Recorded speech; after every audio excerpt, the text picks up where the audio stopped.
Hello, welcome back to Yathra's kitchen. എന്തൊക്കെയുണ്ട് വിശേഷങ്ങൾ? ഇന്നുണ്ടല്ലോ നമുക്കിതിരി കറി വേണം. എന്താ സംഭവം? നമ്മുടെ മാമ്പഴം എല്ലാവരുടെയും വീടുകളിൽ ഉണ്ടാവും അല്ലേ? ഒന്നെങ്കിൽ പറിച്ചുകൊണ്ട് വരാറുണ്ട്, അല്ലെന്നുണ്ടെങ്കിൽ നമ്മൾ കടയിൽ നിന്ന് വാങ്ങിക്കാറുണ്ട്. സീസൺ അല്ലേ? അപ്പോൾ എന്തായാലും ഇച്ചിരി മാമ്പഴക്കറിയൊക്കെ കൂട്ടി ചോറുണ്ണാനായിട്ട് ആർക്കാ തോന്നുന്നില്ലാത്തതല്ലേ? അത് നാടൻ കറിയല്ലേ? അപ്പം നോക്കാം. നമ്മൾ കടയിൽ നിന്ന് വാങ്ങിയതാണ് കേട്ടോ, ആദ്യമേ പറഞ്ഞേക്കാം. അപ്പോൾ അതുകൊണ്ട് തന്നെ കുറച്ച് നേരം ഉപ്പിലിട്ട് വെച്ചിട്ടുണ്ടായിരുന്നു, ഉപ്പ് വെള്ളത്തിൽ കഴുകാനായിട്ട്. അപ്പോൾ അതിനെ ചെറുതായിട്ടൊന്ന് കട്ട് ചെയ്തെടുത്തിട്ടുണ്ട്. അപ്പോൾ കട്ട് ചെയ്ത് അത്രയും മാങ്ങ കട്ട് ചെയ്ത് വന്നപ്പോഴത്തേക്കും 4 പാടും പെറുക്കിക്കൊണ്ട് പോയി കേട്ടോ.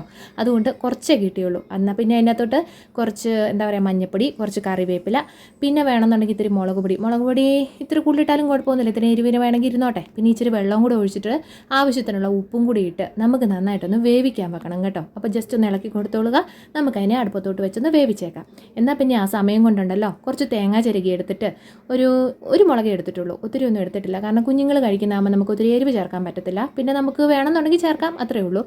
അപ്പോൾ തേങ്ങയുടെ കൂട്ടത്തിൽ നമ്മൾ മുളക് ഇട്ട് കൊടുത്തിട്ടുണ്ട്, ജീരകം ഇട്ട് കൊടുത്തിട്ടുണ്ട്, പിന്നെ നമ്മുടെ കടുക് ഇട്ട് കൊടുത്തിട്ടുണ്ട്. ഇത്തിരി വെള്ളം ഒഴിച്ചു കൊടുത്ത് അതൊന്ന് നന്നായിട്ട് പേസ്റ്റ് പോലെ നമുക്കൊന്ന് അരച്ചെടുക്കാം കേട്ടോ. അപ്പോൾ അതാ നോക്കിയേ, നന്നായിട്ടൊന്ന് അരച്ചെടുത്തിട്ടില്ലേ? അത് മതി. എന്നാൽ ഇനിയിപ്പോൾ ഉണ്ടല്ലോ നമുക്ക് നമ്മുടെ വേവിക്കാൻ വെച്ചിരിക്കുന്ന ആ മാങ്ങയെ നമുക്കൊന്ന് നോക്കാം. അപ്പോൾ അതാ നമ്മുടെ മാങ്ങ ഇവിടെ നന്നായിട്ട് തിളച്ചിട്ടുണ്ട് കേട്ടോ. അപ്പോൾ മാങ്ങ അല്ലെങ്കിലും വേവാനായിട്ട് അധികം നേരമൊന്നും വേണ്ടല്ലോ. അതുമല്ല നല്ല മാമ്പഴമാണേ. അപ്പോൾ ഇതേ നോക്കിയാൽ നമുക്ക് അതിൻ്റെ അകത്തോട്ട് നമ്മുടെ അരപ്പും കൂടെ ഇട്ട് കൊടുക്കാം കേട്ടോ. നന്നായിട്ട് അരച്ചിട്ടുണ്ട്. അപ്പോൾ കടുകിൻ്റെയാണ് കേട്ടോ കറുത്ത പോലെ കാണുന്നത്. അപ്പോൾ നമ്മുടെ അരപ്പൊന്ന് ഇട്ട് കൊടുത്ത് ജസ്റ്റ് ഒന്ന് ഇളക്കിയിട്ട് നമ്മുടെ ആ മിക്സിയുടെ ജാറും കൂടെ ഒന്ന് ചെറുതായിട്ടൊന്ന് കഴുകി ഒഴിച്ചോളുക. അത് തിളപ്പിച്ച വെള്ളമായിരിക്കും നല്ലത്. ഞാൻ എന്നും പറയാറുണ്ട്, തിളപ്പിച്ച അരച്ച വെള്ളമൊക്കെ ചേർക്കുന്നതാണ് ഏറ്റവും നല്ലത് കേട്ടോ.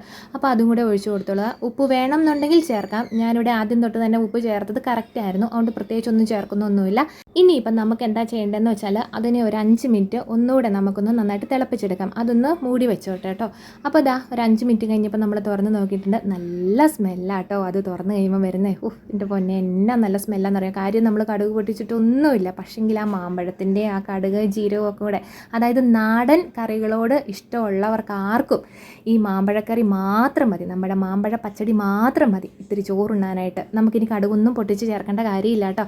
അപ്പോൾ അതാ നോക്കിയേ, ഇത്തിരി ചോറും എടുത്ത് നല്ല ചൂട് ചോറിനകത്തോട്ട് നമ്മുടെ മാമ്പഴ പച്ചടിയും കൂടെ ഒഴിച്ചിട്ട് കഴിക്കുമ്പോൾ കിട്ടുന്ന ഒരു സ്വാദുണ്ടല്ലോ എൻ്റെ പൊന്നു മോനെ, പറഞ്ഞാൽ നമുക്കത് എന്താ പറയേണ്ടതെന്ന് അറിയില്ല ശരിക്കും പറഞ്ഞ്. അപ്പം എന്നാലേ ഇത്തിരി ചോറിനാനായിട്ട് കൂടുന്നുണ്ടോ? ഞാനിവിടെ ഇത്തിരി എടുത്ത് വെച്ചിട്ടുണ്ട്. എന്നാൽ പിന്നെ ഉണ്ടല്ലോ ഈ വീഡിയോ ഇവിടെ നിർത്തിയേക്കാട്ടോ. എങ്കിൽ നമ്മുടെ മാമ്പഴ പച്ചടി ഇഷ്ടമെങ്കിൽ ലൈക്കും ഷെയറും സബ്സ്ക്രൈബും കമൻറ്റും ചെയ്യാനായിട്ട് മറക്കണ്ട കേട്ടോ. അപ്പം ടാറ്റാ.